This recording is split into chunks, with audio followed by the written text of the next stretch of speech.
Up next on Cooking Class for the Working Class, we're featuring a breaded chicken cutlet. We're serving it with a shrimp, tomato, and garden fresh basil sauce. On today's lesson of Culinary 101.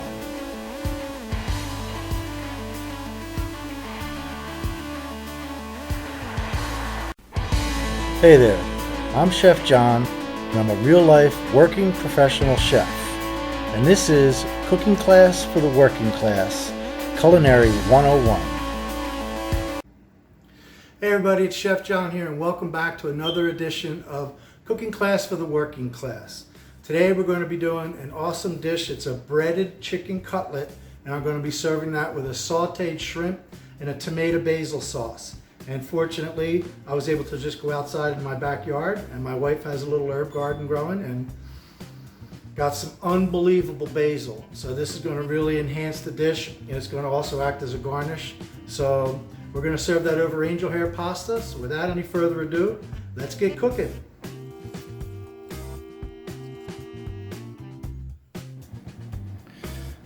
Okay, so today the mise en place we're going to be using for the chicken cutlet with shrimp and basil sauce is going to be some fresh peeled and chopped garlic.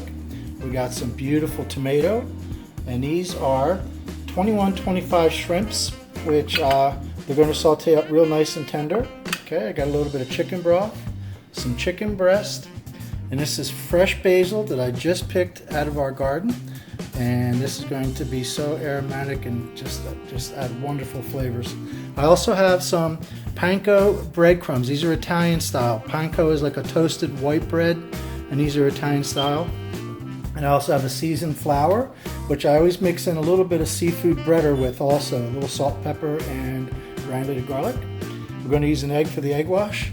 And of course, the angel hair pasta. All right, so if we're ready, let's get cooking. Alright, so first up what we want to do is we're going to go ahead and get our angel hair pasta cooked off. So as you can see, I got the water boiling, and I'm going to just add a little bit of salt to that water. But what I want to show you is there's really only one sure shot way of making sure your pasta doesn't stick. And number one is you got to have the water boiling first. And then the number one way to keep your pasta from sticking and looking like a big clump of dough is you have to stir it.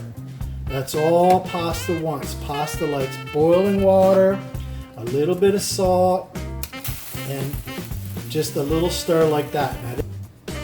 And I love angel hair. I love everything about it. I like the fact it's thin. I like the way it swirls on my fork. And I especially love the fact that it cooks up quick. Now this pasta, if you read the directions on the box, this will cook in like 3 to 4 minutes, not even. I cook it just until it's done. Now, I'm not a big fan of taking the pasta and throwing it against the wall to see if it sticks, although you can certainly try that if you want to. Just not my thing. So what I do is I kind of cook it, and I just cook it and taste it. And then number one thing we're going to do after that is drain it and shock it with some cold water. So now, look at that. Right before your very eyes and through the magic of YouTube, we've got cooked pasta, baby. All right. So now, let's go ahead and take this over to the sink. All right, so I have the water running, and I'm just going to strain this pasta right out into the strainer. Let's go ahead and put the pasta back in the pot. Hit it with a little bit more cold water. And this will cool it down quickly. So the quicker you cool it, the more it's going to stop cooking. So this is how you keep your pasta al dente. So now I'm going to go ahead and strain it again in the colander. Put that colander right back in the pot, and we're going to set this to the side. All right, so now I want to show you little tips, tricks, and time savers. What I like to do with pasta. If you notice, I cooked the whole pound of pasta, and it's really just my wife and I. So the reason I cooked the whole pound of pasta is I'm going to have this over multiple days throughout the course of the week. So what I did, I have the pasta that's cooked right now, and it's dried out so that it's just to the point where it's getting a little tacky and sticky. So what I like to do is take a Ziploc bag, and I'm just going to spray the inside of that bag just a little bit with some oil spray. This is extra virgin olive oil spray. All right, now I like to take the pasta, all right, and it depends on the size of the portion you like, and roll it into little balls. All right, if you take that little ball, put that inside of your bag, it's going to stay just like that, hopefully. All right, now I like a good portion of pasta. In case you haven't noticed, I'm not a skinny chef. I once worked with one of my bosses, an executive director who was from Texas. She said, "Chef John, I love you. I'd never trust a skinny chef." So that would be me. I'm definitely not a skinny chef. All right, just try to roll it the best you can and twist it. And if you just pull it into the little ball, okay? Now, when I put this in the refrigerator, it's going to get, as it gets cold, it's going to, stick together a little bit better, and it's going to keep its shape a little bit more. So we'll go ahead and put that on the plate. I'm going to put that in the refrigerator, just like it is, and we're going to come back to that and put it in the hot water. I'll show you just what I'm talking about. Okay, so the first thing we're going to do when we have our garlic, everybody says, "Oh my God, look at the size of that bulb of garlic. How do I separate it?" Now, it's pretty easy. I'm going to show you, so don't blink or you're going to miss it. I kind of just set it down on the table like that, and boom. Look at that. Oh my God, that was so hard. Next thing you know, you got a whole bunch of little cloves of garlic. Actually, these are not little cloves, these are huge cloves. All right. So you go ahead and separate these out, and you're going to say, "Oh my God, now what do I do to peel them?" Another thing, it's going to be very easy to do. All right, so let's go ahead and do one more bulb, because we're going to cut this garlic ahead of time, and I'm going to show you how you can put it in the refrigerator and save it. All right, smash, twist, remove the skins, you've got cloves.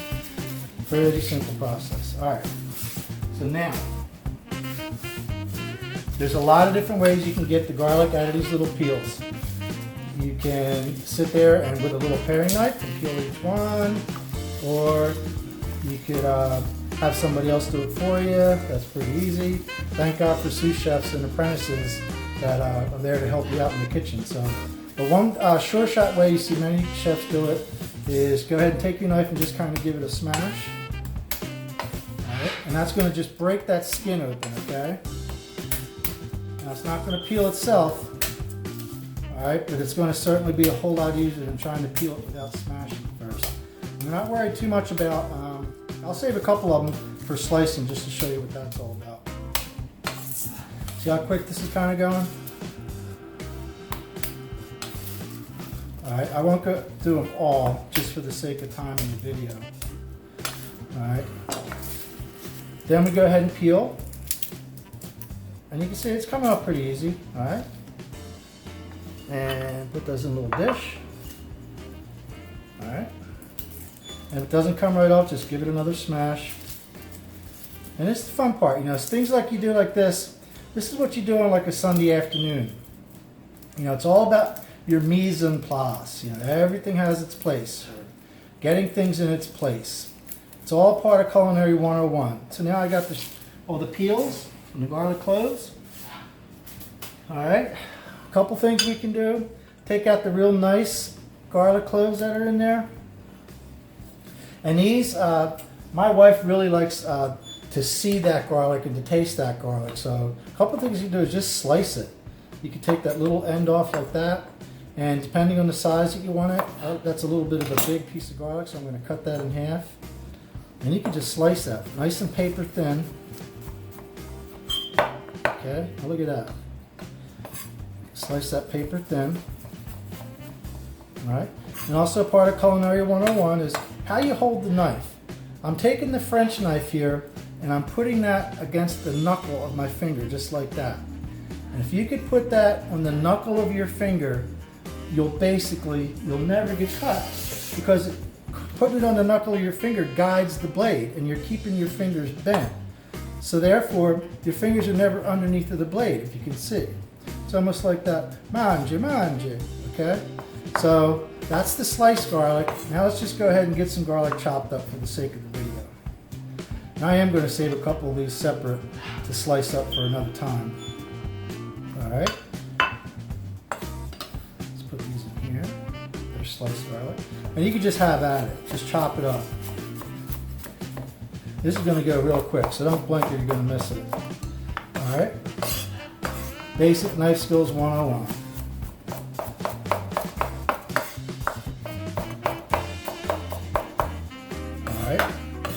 I've done this once or twice before, so it may look like it's Speedy Gonzalez here with the knife, but it's really not the case. I do like to keep my hands a little bit on the wet side so that the food doesn't stick to the knife or my fingers. All right, now this is all about preference. How much do I chop the oil, chef, or chop the garlic, Chef Jim? As much as you like. I like a chunky garlic. I like to see it. I like to taste it. And I like it to sit in that hot oil and sizzle and get nice and brown and just unbelievably tasty. So I'm going to do what's called a coarse chop on this, which is basically what we're looking at right here. All right, so next thing we're going to do is going to get our fresh basil ready. And all I'm going to do is take and try to pluck the leaves off of the stem here. All right, so I've got my basil leaves. I'm going to take the larger ones out. So when you take fresh basil and the leaves and you roll them up, okay, all right, roll up, and you're going to take your knife after you roll it and just very as thin as you possibly can, shave those. This is called a chiffonade of basil. All right, if you can look at that, see how that's nice? It's almost like little tiny strings of fresh basil. Flavor profile, over the moon. Okay, now these I'm just going to chop just for the sake of showing you how to chop. And depending on what you're making, if you're making a tomato sauce, like a big batch of marinara, you might want to cut these a little larger. All right, I like to cut them about a medium chop. But I do like to see the fresh basil in the dish. And there's nothing better than when you have a plate put in front of you and you can see the fresh basil, and then on top of that, just go ahead and taste it. It just blows you away. Okay, got chopped basil. All right, so next we're going to get our tomato and chop the tomato up. So I have a big chunk here. It's a big wedge. I just wanted to show you. One thing I'm going to do is just, I'm going to squeeze that tomato, and I just want to get some of those seeds out of there. All right, see how that got all those seeds out? Just one quick squeeze. All right, and this one, it's more of a garniture for the sauce. So I'm not going to peel it. I'm going to keep some of that peel intact. But all those seeds, I really don't need those, so I'm just going to get rid of those. All right. So then I'm going to take my knife, and I want these to be a little bit on the larger side also. All right. And we're just going to dice this up. All right. I'm looking for uniformity. I'm not looking for any award ceremonies here, but I just julienne. I'm going to cut the other way now. And we got a nice, even dice, okay? And that's gonna just go unbelievable. When we saute that shrimp and the garlic and the fresh basil, it's just gonna be beautiful, okay? Let's do that again. So as I did, cut into strips, basically. Turn it, cut it again, and voila, instant diced tomato, okay? So now we've got our diced tomatoes, fresh basil, and chopped garlic. Next thing we're going to do is get our shrimps. These shrimps are peeled and deveined, and like I said, they're $21.25. So without any further ado, let's get cooking. Okay, so now we're going to get cooking our chicken cutlets. And just like all my other videos, first thing we do before we do any cooking is get the pans hot. And this pan is hot. So you can see I'm going to put a little oil in it, and that oil just dances all around in the pan. Now that was extra virgin olive oil. Now when I cook chicken cutlets, that extra virgin olive oil is just a little bit too heavy. So I like to cut it, and what I'm doing is mixing that about 50-50 with a trans fat free vegetable oil or canola oil. You can use whatever you like. All right, we're going to add that to the pan and get that hot. And now I've got my chicken cutlets here. One way you can test it is to put a little bit of the breadcrumbs in. See those sizzle? You know your pan is hot. Okay? I like to take them and circle them around in the pan. Shake it. Same thing. Let's get it in the hot oil. Shake it. And I keep that hot oil moving all around in the pan, all right, at all times. Now you can see it's already just cooking away. So I'm going to cut the heat back to about medium. All right. And I like to keep the oil moving in the pan. So I want to make sure that I'm coating the entire chicken breast. All right. This is going to cook very quickly. So because we pounded them out, this is going to cook nice and evenly, also nice and quickly, and nice and crispy. All right. This is smelling so good with that Italian breadcrumbs. Keep it moving, keep it moving. A little bit more, another second. I like them brown, but not too brown. And you can take it off the fire.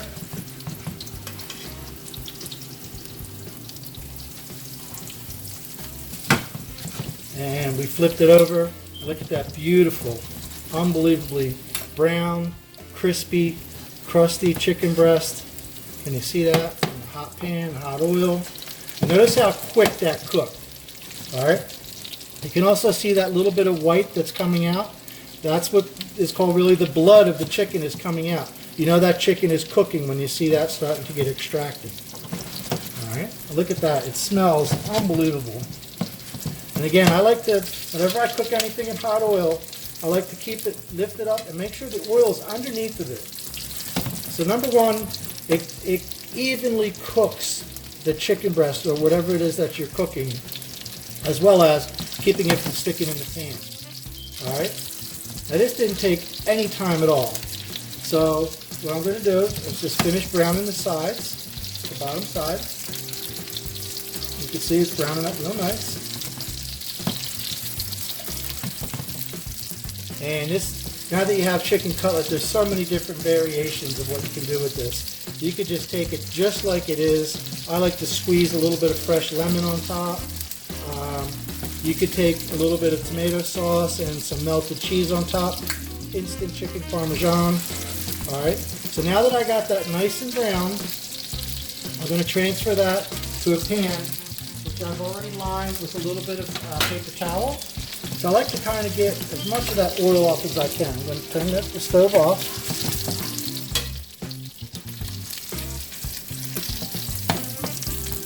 I'm just going to let that drain for a second on the paper towel. Now I'm going to hit that pan with a little bit of extra virgin olive oil. And you can see that just watch it moving right around the pan. That's how you tell your pan's hot. All right. A little bit of smoke there helps you too. All right. So now that that's nice and hot, I'm going to cut that back just a little bit. Now, taking the shrimp that we peeled and deveined, and I'm going to toss those a little bit in that seasoned flour that I have. All right. Now what this is going to do, this is going to give a little bit of crispiness to the shrimp, and it's also going to help kind of tighten the sauce up a little bit. So I've got these nice and coated, and I'm going to put those into the pan. These are going to cook very quick.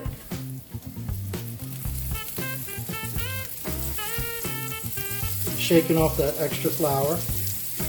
You can hear that sizzle? That's the sound of a culinary symphony. And you hear that sizzle. Alright? So we've got those in the pan.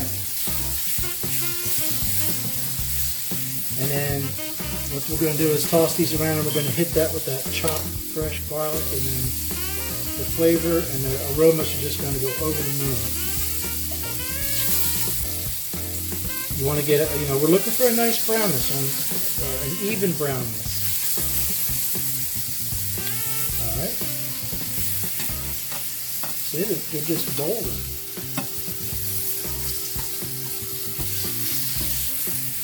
Alright, same deal. I'm going to keep the pan moving.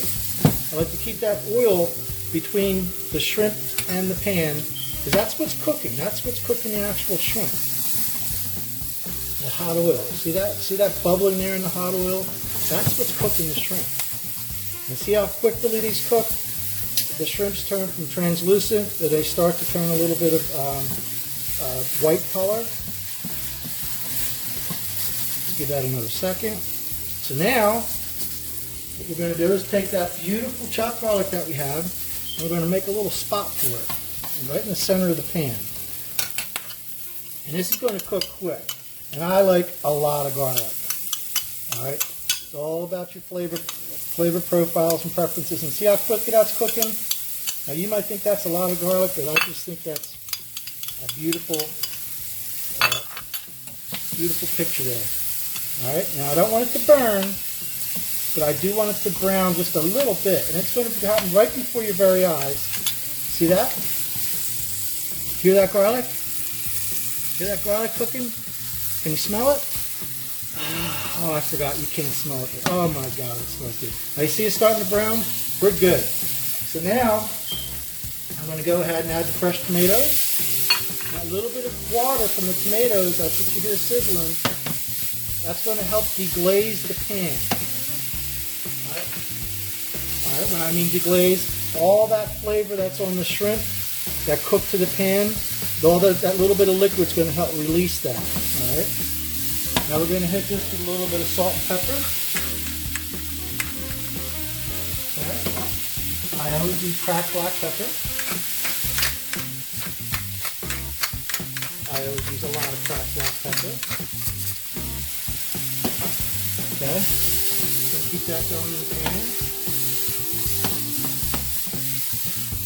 All right. Now I want to cook the tomatoes just a little bit. You know, I don't want them to be cold, but I'm also not trying to make them mush. All right. Now I'm getting the smells of the garlic, the tomato. And as soon as I hit it with that salt, I could just all the flavors just come together. And now we're going to hit it with a little bit of the chicken broth.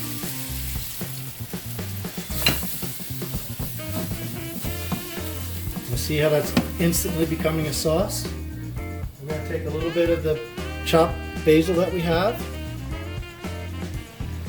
Hit that with the chopped basil. Alright. And cut the fire back on the stove. That's basically done. We're going to just let that reduce. And it's going to finish cooking the shrimp just like it is. Now I've got that portion of pasta that I've taken, that I've cooked and I've twirled and I've refrigerated earlier for future use. And I'm just going to pop that right into that boiling water. And that just takes a second in that boiling water. But it's all part of Culinary 101 and cooking class for the working class. You know, you do these things ahead of time on a Sunday afternoon, and you come home during the week and boom, you could pop these dinners out like it's nothing at all. Alright, so one thing that's very important, we're going to drain that pasta really well. See that water dripping from the bottom? There's nothing worse on the planet than watery pasta. You know, if you get a bowl of pasta or a bowl of spaghetti, you know, back in the days of the diner, you know, you get a bowl of pasta at a diner and it'd be like dripping wet with water. There's nothing worse in the world than that. So I drain it, and when I think it's drained, I drain a little more. Alright, so what I'm going to do, I'm going to pull the shrimp aside. I'm just going to make a little bit of room in that pan for the pasta. And then now comes the really fun part, the plate up. Alright, so as promised, now it's time for the best part, that's the plate up. So you saw I have that pasta, that hot pasta, which I just set into the sauce, because I always like to have that pasta coated in the sauce. Alright, now if you could smell this, it's smelling unbelievable right now. So I'm just tossing that around in the sauce just a little bit, and I'm going to put this on the plate, and we're going to spin it just a little bit, as much as we can. Give it a little twist. That gives us a little bit of height to the pasta. Okay, and now I have the chicken cutlet, which we took out of the oven. We're going to set that right on top of that mound of pasta that we made. Okay, but now we're going to take a little bit of our shrimp. kind of cascade the shrimp coming off of the chicken.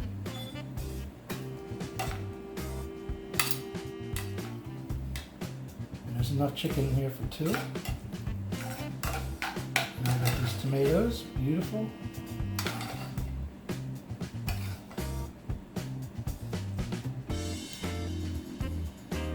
This is looking and smelling just like you can't even imagine. It's that fresh tomato, the fresh garlic, sauteed shrimp, and it's unbelievable. I love Italian food, gee, can you tell? All right, I wouldn't call this exactly Italian, I'm gonna call this continental. So there we've got our chicken on the plate. I have a little bit of a shaved Reggiano Parmesan. I'm going to just sprinkle a little bit of that on top. And we also have our basil chiffonade, which we did a little bit earlier. This is like the little basil strings. Just going to get a little bit of basil on top. And I also have, which we saved earlier, was a fresh basil sprig. I'm going to put that wherever that needs to go, right on that plate. Okay?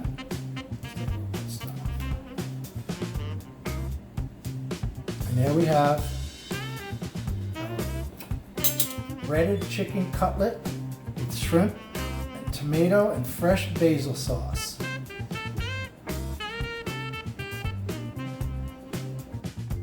So there we have it, folks. We've got our breaded chicken with sauteed shrimp and fresh tomato basil sauce served with angel hair pasta. I hope you enjoyed. And if you like it, please click the thumbs up sign and give me a like. And don't forget to subscribe to my channel and you can get some upcoming previews and some hints on upcoming events as well. Okay? Until then, eat well, be well. God bless America.